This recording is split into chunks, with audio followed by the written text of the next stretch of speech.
আসসালামু আলাইকুম রহমতুল্লাহ। বন্ধুরা, এই যে এগুলো হইলো আমার পেঁপে বাগান। এই পেঁপে গাছগুলা এগুলা যখন লাগাইছি শুরু থেকে সবগুলা বেড সিস্টেম করে লাগাইছিলাম। এই যে দেখেন, আপনাদেরকে এখন আজকে পুরো ভিডিও দিতে আছি। তো এখানে এই যে পানি জমার কারণে গাছে কিছু সমস্যা হয়েছিল। এই জন্য আমি করছি কি, এই সবগুলা ড্রেন আলাদা আলাদা করে ফেলাইছি কাইটা। এই যে দেখেন, এগুলা লম্বা বেড সিস্টেম ছিল, পরে আমি এগুলারে সব আলাদা আলাদা করে ফেলাইছি। তো বন্ধুরা, যে কথা বলতে চাইছিলাম, আজকে তো আমাদের এটা তৃতীয় পর্ব। প্রথম পর্বে তো আমি ওই যে 1 নম্বর সিরিয়ালে দেখেন ওখান দিয়ে ওই যে ওই গাছগুলা এটা করছিলাম। এই যে এইটা প্রথম সিরিয়াল, আমি এই যে এটা করছিলাম। এটা করার পরে পরিচর্যা করে আপনাদেরকে ভিডিও দিছি। তারপরে এই যে দেখেন 2য় নম্বর সিরিয়ালটা, এটাও করছিলাম। এই যে দেখেন এই পর্যন্ত এটাও পরিচর্যা করার পরে আপনাদেরকে ভিডিও দিছিলাম। তারপরে এই যে আজকে এই যে লাস্ট, এই ফাইনাল, এটা করার পরে এখন সম্পূর্ণ আমার এই পেঁপে গাছগুলো কমপ্লিট হয়েছে। তো যাই হোক বন্ধুরা, যে কারণে আজকে ভিডিও করতেছি সেটা হলো, এই পেঁপে গাছগুলো যখন আমি প্রথম লাগাইছিলাম তখন প্রত্যেকটা গাছের ভিতরে মাটির সাথে গোবর সার বেশি করে দিয়া তারপর আমি গাছগুলো লাগাইছিলাম।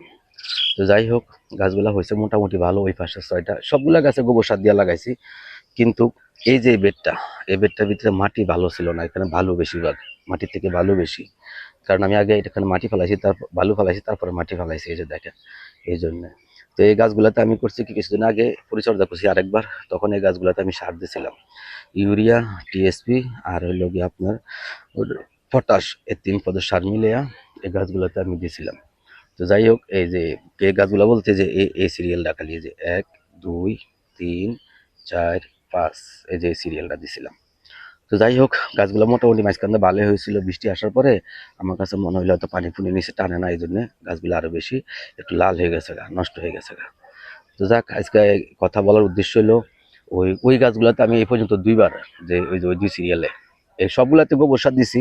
তো এবার যখন এই মাটিগুলো উর্বর করছিলাম, এই যে বেডগুলো কাটছি কাইটা যখন আপনার এই পরিষ্কার করছিলাম, তখনই আমি এই এখানে এই মাটিগুলা যখন মিলাইছি তখন আবার গোবর সার দিয়া তারপরে মাটিগুলা ডাইকা দিছি, জৈব সার দিয়ে আর কি, তারপরে মাটিগুলা ডাইকা দিছি।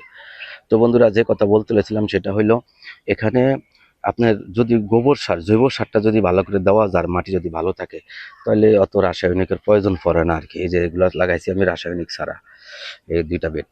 এটা আমি ট্রাই করতেছি, কারণ আমি তো নতুন কাজ করতেছি, দেখি কি আসে রেজাল্ট। এই যে আপনাদেরকে আমি আগেও বলছি, এগুলো আমি এখানে যা কিছু করতেছি সবকিছু পরীক্ষামূলক হিসাবে করতে আছি অবশ্যই। তো ঠিক আছে বন্ধুরা, এটি আপনাদেরকে জানানোর জন্য। এই যে দেখেন, আজকে আমার মোটামুটি পেঁপে গাছের পরিচর্যা কমপ্লিট হইলো। এই জন্য আজকে পুরো ভিডিও, আজকে এটা আমার পর্ব 3 আর কি, এটি সম্পূর্ণ শেষ ভিডিও।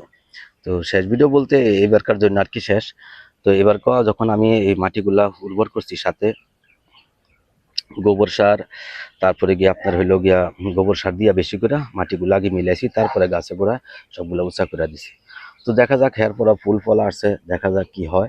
আর বন্ধুরা, একটা কথা বলি, সেটা হইলো এই যে দেখেন, এখানে গাছগুলা পুরুষ এবং স্ত্রী 2টা একসাথে আসছে। তো আমি এখনো কাটি নাই, আমার 3টা পুরুষ এবং স্ত্রী গাছ আসছে বাগানে।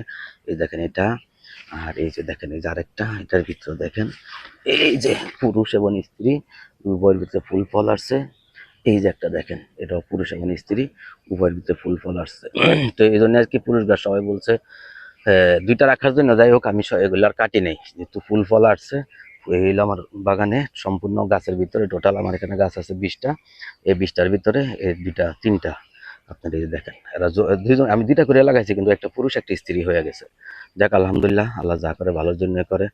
তো বন্ধুরা, আজকে যেটা আপনাদেরকে বললাম আর কি, এটা আমার অভিজ্ঞতা, আমি জানি না, আপনাদের যদি কোনো মতামত থাকে অবশ্যই আমাকে জানাবেন। আর আমার যদি কোনো ভুলভ্রান্তি আপনাদের মনে হয় অবশ্যই আমাকে সাজেস্ট করবেন, যারা জ্ঞানী গুণীজন আছেন।